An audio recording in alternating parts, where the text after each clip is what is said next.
तो आज की क्लास में हम डिस्कस करने वाले हैं ह्यूमन एक्सक्रीटरी सिस्टम।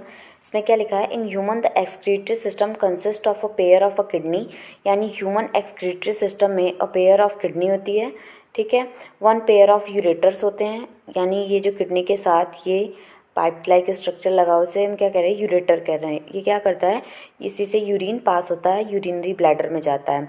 और अ यूरिनरी ब्लैडर और एक सिंगल यूरिनरी ब्लैडर होता है। तो ये ध्यान रखिएगा कि पेयर में किडनी होती है, पेयर में यूरेटर्स होते हैं, बट पेयर में यूरिनरी ब्लैडर नहीं होते, ये सिंगल होता है, ठीक है। और इसमें ये चीज़ क्या हो गई, यूरेथ्रा हो गई।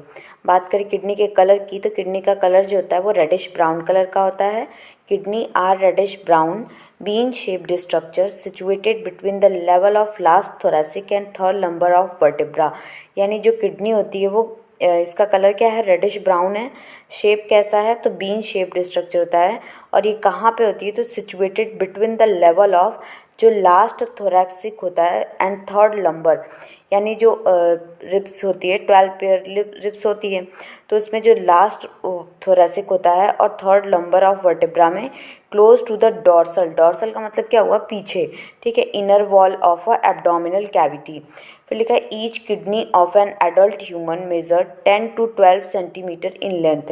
यानी जो किडनी होती है उसका लेंथ क्या होता है, तो 10 to 12 सेंटीमीटर लेंथ होता है, 5 to 7 सेंटीमीटर विड्थ होता है और 2 to 3 सेंटीमीटर थिकनेस होती है।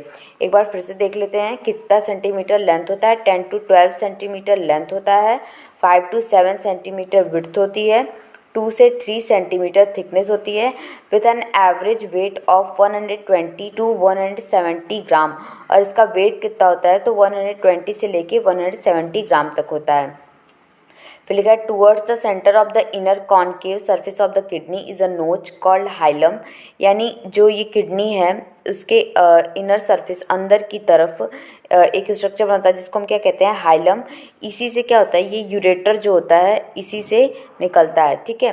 Through which ureter blood vessels and nerve enter. यहाँ पे ही क्या होते हैं, ब्लड वेसल्स, जो क्योंकि ये वेना कावा ये सारी जो होती है तो ये इसकी ब्लड वेसल्स होंगी, तो ये ब्लड वेसल्स और यूरेटर सब कुछ यहाँ से ही क्या करते हैं, एंटर करते हैं, ठीक है। Inner to the hilum is a broad funnel shaped space called renal pelvis. और देखिए ये हाइलम से होके यहाँ पे एक स्टेप का स्ट्रक्चर बना है जो हाइलम से ही क्या बनाता है, पेल्विस बनाता है। यहाँ पे देखिए ये चीज़ क्या हो गई, ये पेल्विस हो गया, ठीक है। तो ये कहाँ से जाता है, वो हाइलम से ही होता है, ठीक है। तो inner to the hilum is a broad funnel shaped space called the renal pelvis with projection called calyces. और इसमें छोटे छोटे प्रोजेक्शन होते हैं बाहर की तरफ, उसको हम क्या कहते हैं, कैलिसिस कहते हैं। फिर लिखा है the outer layer of a kidney is a tough capsule.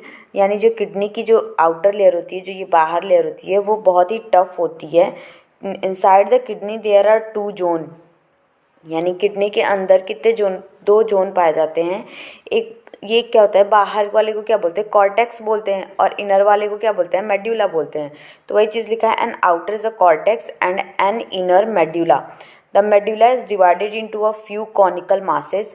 यानी जो मेड्यूला है, ठीक है, ये देखिए ये कुछ कोन लाइक स्ट्रक्चर बन रहा है, तो ये मेड्यूला कुछ कॉनिकल मासेस में डिवाइड होता है, जिसको हम क्या कहते हैं, मेड्यूलरी पिरामिड्स कहते हैं। यानी ये जो conical like cone like structure बना रहे हैं इनको हम क्या कह रहे हैं, मेड्यूलरी पिरामिड्स कह रहे हैं।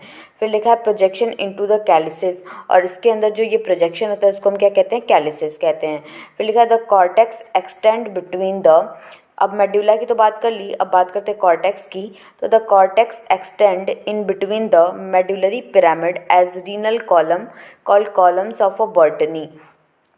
यानी जो ये कॉर्टेक्स वाला पार्ट होता है, ठीक है, तो कॉर्टेक्स वाला पार्ट से ही एक्सटेंड होता है, बाहर की तरफ निकलता है medullary pyramid as a renal column, और उसको हम क्या कहते हैं, कॉलम्स ऑफ बर्टनी कहते हैं। फिर लिखा है each kidney has a nearly 1 million complex tubular structure. यानी किडनी के पास 1 मिलियन कॉम्प्लेक्स ट्यूबुलर स्ट्रक्चर होता है, जिसको हम क्या कहते हैं, नेफ्रॉन कहते हैं।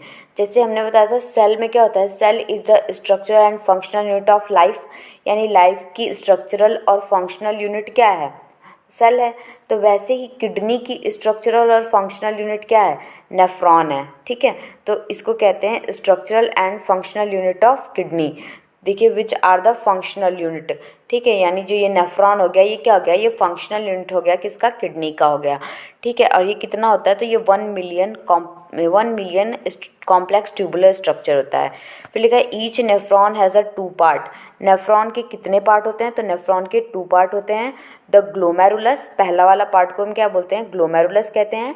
एंड द रीनल टिब्यूल, और साथ में क्या हो गया, रीनल टिब्यूल हो गया। ठीक है। नेफ्रॉन क्या हुआ, किडनी में कितने नेफ्रॉन, तो 1 मिलियन ईच किडनी में, यानी एक किडनी में 1 मिलियन नेफ्रॉन है। और किडनी पेयर ऑफ है तो क्या हुआ कि दूसरी वाली में भी 1 मिलियन ही होगा, तो टोटल कितने नेफ्रॉन होते हैं, तो 2 मिलियन ऑफ नेफ्रॉन पाए जाते हैं। ठीक है। और जो नेफ्रॉन होता है वो क्या होता है, तो वो स्ट्रक्चरल यूनिट होती है, फंक्शनल यूनिट होती है किडनी की। ठीक है। फिर लिखा है each nephron has a 2 part. Nephron के 2 पार्ट्स होते हैं। द ग्लोमेरुलस, पहला वाले पार्ट का नाम क्या है, ग्लोमेरुलस, और एंड द रीनल टिब्यूल, और दूसरा क्या है, रीनल टिब्यूल है। ठीक है। फिर लिखा है अब ये ग्लोमेरुलस क्या होता है, तो glomerulus is a tuft of a capillaries form by afferent arteriole. यानी जो ग्लोमेरुलस है, ठीक है, वो एक इस तरीके से कैपिलरीज, इसको ये किससे बनता है, तो ये ऑफरेंट आर्टेरियोल से बनता है। किससे बनता है, ऑफरेंट आर्टेरियोल। ये क्या है, a fine branch of a renal artery, blood from the glomerulus is a carried away by a efferent arteriole. और साथ में इसके साथ क्या होता है, ईफरेंट आर्टेरियोल होता है। ये हम देख सकते हैं ग्लोमेरुलस का स्ट्रक्चर, ये हमारा हो गया ग्लोमेरुलस, और इसमें ये क्या हो गया, ये ऑफरेंट आर्टेरियोल हो गया, और ये ईफरेंट आर्टेरियोल हो गया। ठीक है। फिर लिखा the renal tubule begin with a double walled cup like structure called Bowman capsule. अब ये इसमें डबल वॉल, देखिए ये double wall cup like structure बन रहा है, इसको हम क्या कह रहे हैं, बोमन कैप्सूल कह रहे हैं। ये तो हमारा हो गया, ये हो गया ग्लोमेरुलस हो गया, ये ऑफरेंट आर्टेरियोल हो गया, और ये क्या हो गया, ईफरेंट हो गया, और ये डबल वॉल से बन गया, तो इसको हम क्या कह दिए, बोमन कैप्सूल कह दिए। ठीक है। जैसे ये चीज़ हो गई, डबल वॉल हो गई, डबल लेयर हो गई, तो ये क्या हो गया, कप लाइक स्ट्रक्चर बना लिया इसने, तो ये चीज़ हमारी क्या हो गई, ये बोमन कैप्सूल हो गई। इसके अंदर ये चीज़ें क्या हो गई, ये ग्लोमेरुलस हो गई, और इधर की तरफ क्या होता है, ऑफरेंट आर्टेरियोल, और इधर साइड में होता है ईफरेंट आर्टेरियोल। तो इस तरीके से कुछ ये हमारा स्ट्रक्चर बनता है। फिर लिखा which enclose the glomerulus along with a Bowman capsule is called Malpighian body।